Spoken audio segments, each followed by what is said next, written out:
Today I'm starting off with some chunks of wild, untamed, crusty, dry clay and turning it into something like this. Processed clay that's smooth and silky and elastic, which can ultimately be turned into something like this that you can fire in your backyard.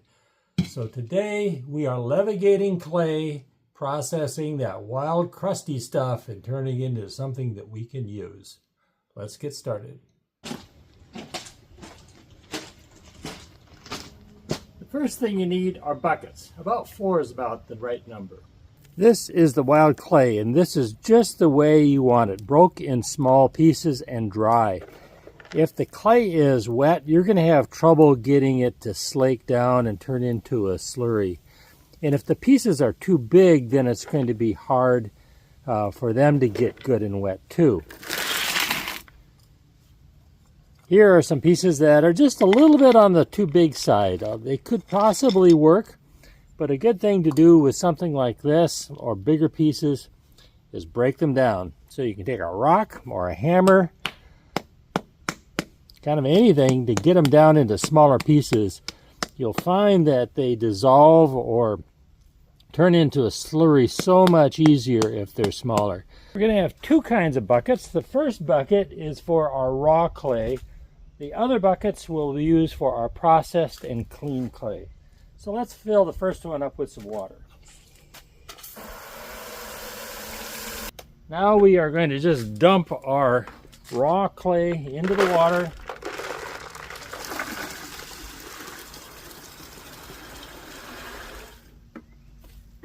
By getting the water first, then it just reduces the amount of dust. We really kind of want to stay away from clay dust.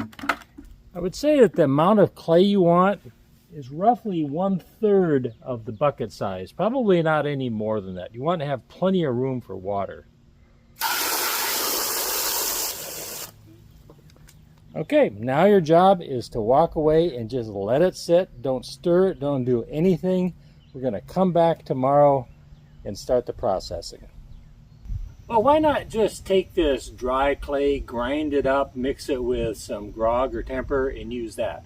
Well, you can, and I have, but what you're going to see when we make this levigated clay, that there is stuff left over that is not clay. You know, you can find things like gravel and sand, there can be loam, silt, all kinds of, and obviously organic stuff, sticks and little pieces of plants and whatnot. And you know, sometimes having that mixed into the clay is okay, but it's going to have an impact. And sometimes, particularly if you have something like limestone in it, it will cause your clay or your pot to even explode or spall when you fire it. So you will get a more pure and cleaner kind of clay if you wet process it. It takes more time overall, but the amount of total time taken is really not very long, but it will take a period of a few days to get it all done. For primitive purposes, a wet process is going to give you a clay that's really nice. So you can see here we've got clear water on the top, the clay is down on the bottom, all kinds of organic material here. Well, that'll all get separated out. We can use a sieve to get some of it. It's not a big deal. You'll see how it works here in a bit.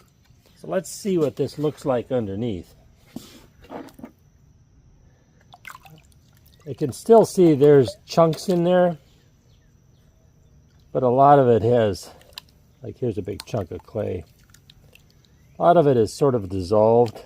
So we need to mix this up. We need to get the clay in suspension. And I can think of 3 ways to do that. There's probably more. One is just to use your hands. Another possibility is just use a stick. That's a little bit cleaner. Although I don't mind getting my hands into the clay. Just get it all stirred up. Okay, here is a paint stirrer. Pick this up off Amazon for, I think, less than $10. Get the one that will work in a 5-gallon bucket. And you just stir it up.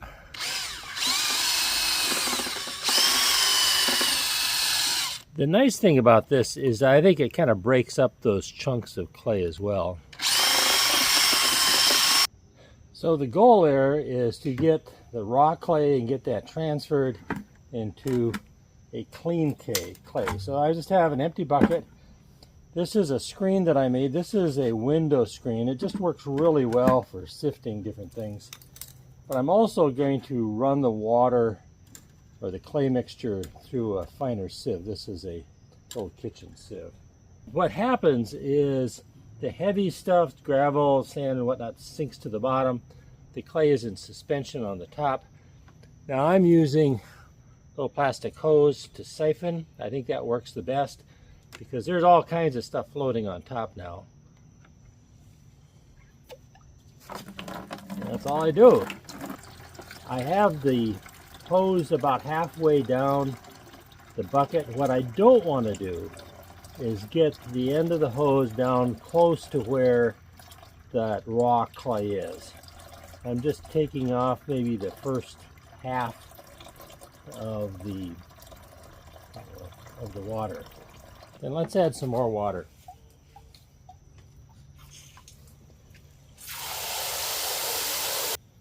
So what's going to happen, I'm going to keep adding water, siphoning off more, add water, siphon off, and so on, until I feel I've gotten all the clay out of it that I want.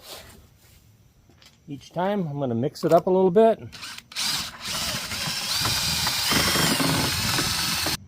For my purposes, if I wait a half minute or so and then siphon off, that's about right. So I've now filled up my clean clay bucket with the raw clay, and I'll set it aside. I've got a couple more buckets. I'm going to do the same thing. Just the process of continually adding water, stirring it up, siphoning it off until we pull out all the clay that we think is in this solution that we want to go after. 3 buckets of clay that's been siphoned off, so this will be the finished clay when I'm all done. And then over here, this bucket is with the original clay. A lot of the clay is out of this now. Let's see what it looks like. So there's still some smooth stuff, but it's grainy. You can't feel that, obviously. There's still some chunks of clay that haven't completely dissolved yet. But this is the heavy stuff that settles out of the bottom. So there's still a little bit more clay to get out of this, but not a whole lot. This is the first bucket of clay that I pulled off. It still has to settle out. You can't feel this, obviously, but it's just smooth and silky. There's a little bit of texture to it, but not very much. So what will happen is that the clay will settle to the bottom. There'll just be water on the top. We'll drain all that off. That will be the next step, but all these buckets just need to sit for a while to let that clay settle. These are the 3 buckets of clean clay, and so you can see the line of where the clay is, and then everything up above here is water. So our job now is to get rid of that water, and there's a couple ways to do that. Okay, let's just pour the water off the top of this. We want to take our time because we don't want to stir up the clay on the bottom.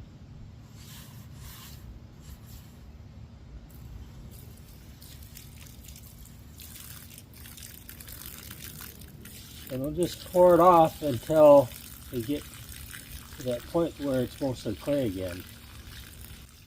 This clay has been settling for, I think, 3 hours. Sometimes clay settles out really quickly, other times it just is real hesitant too. Okay, we're starting to lose clay, so we'll stop there. If you don't have a good place to dump your water out, you can use your siphon again and take it.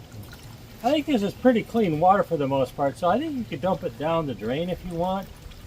I tend to avoid dumping clay down the drain. It can actually clog it up over time, but this is pretty clear water. Okay, I don't think you get quite as much water out this way, but it does work. And now I can consolidate the buckets.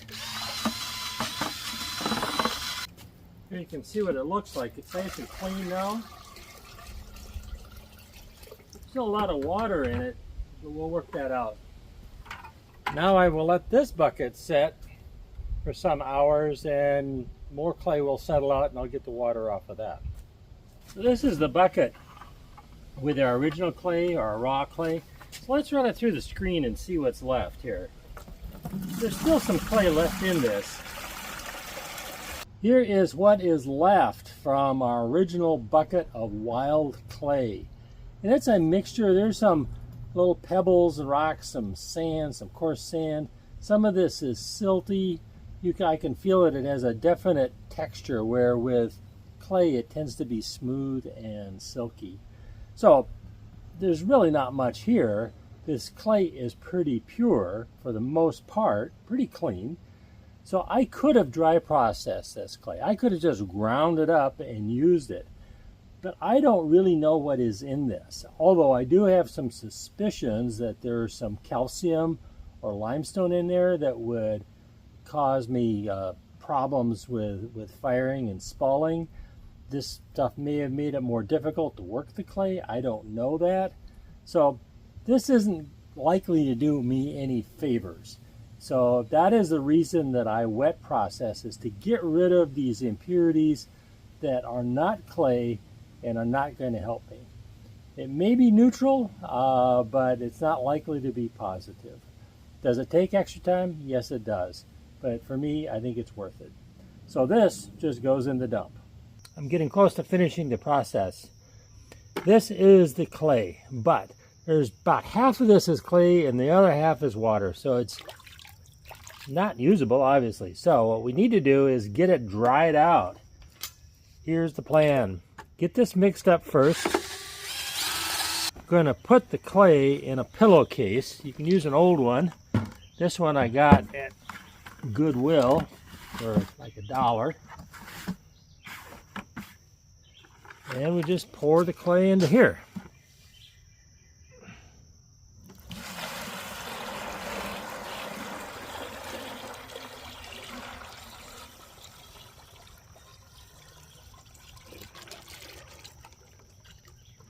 Okay, now all I have to do is tie the top, otherwise it'll all spill out and we will lose all of our hard work. All I have to do now is take this out and set it on the ground and let the water seep out and evaporate. It will take some time for that to happen, probably 2, 3, 4 days, depending on your environment. Okay, let's see if we can pull it out of the bucket. Sometimes there's some suction. Just set it out on the ground. You can see it's mostly water, or at least half water, but over a period of time, that'll all kind of drain out and evaporate. It helps to flip that over, flip the pillowcase over once or twice a day, and the ground will do a good job of absorbing that water. Here is the clay. It has been sitting outside drying for several days. Now, your environment may be different than mine, but let's take a look at what this is like. One thing I've noticed is that some parts of the clay will be quite soft, other parts will be more dry. We'll solve that problem later. Your pillowcase will never be the same. I do not recommend putting this in your washing machine. Wash it in a bucket of water if you need to. But here we go, this is the clay. So you can see here, looks great. This is nice and smooth and silky. I think I'll make a nice coil. This is good clay. So the trick now is to, you could wedge this if you want, but you want to store it where it doesn't dry out. Although another option is to dry this completely, grind it down and make it into a powder. That is an extra step that I'm not willing to go through. So I have got these heavy-duty plastic bags, got them from Amazon, and kind of a sticky business here, isn't it? Just get it in the bag and seal it up tight and label it. Now, what you might want to do too is use like a Tupperware plastic container with a tight lid. That works really well too. Whatever it is, now you have good, pure, clean clay that is ready to go. There is nothing like holding a piece of pottery that you made from wild clay that you harvested and processed, and now you know how to do it. If you like these kinds of videos with experimental archaeology and primitive pottery, please hit the like and subscribe button. And until next time, this is Wes wishing you health, happiness, peace, and love. Take care. Bye-bye.